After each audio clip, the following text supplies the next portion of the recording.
नमस्कार, स्वागत आहे तुमचं मयूजवल 18 मध्ये। तर चला व्हिडिओला सुरुवात करूया। Instant cough syrup.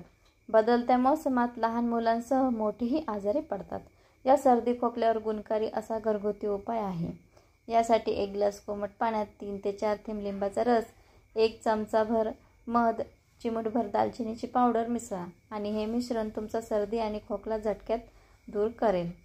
डार्क सर्कल्सपासून सुटका।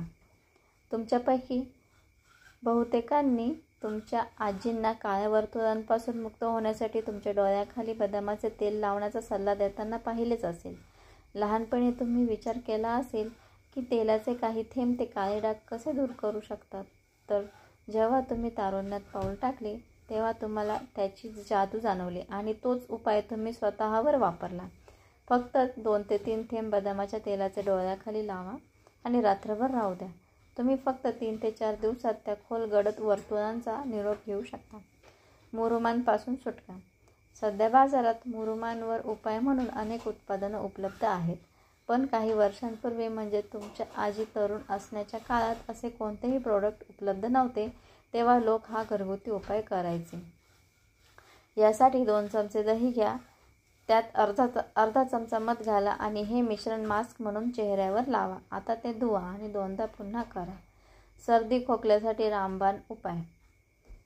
लहान मुलं बदलत्या मोसमात जास्त आजारी पडतात। अशा परिस्थितीत लहान मुलांना वारंवार बाजारातील औषधं देण्याऐवजी हा रामबाण उपाय करून पहा। यासाठी 1 ग्लास गरम पाण्यात जिरे, ठेचलेला गूळ आणि चिमूटभर काळी मिरी मिसळा। हे दिवसातून 2 ते 3 वेळा प्यायल्याने सर्दी आणि फ्लू बरा होतो।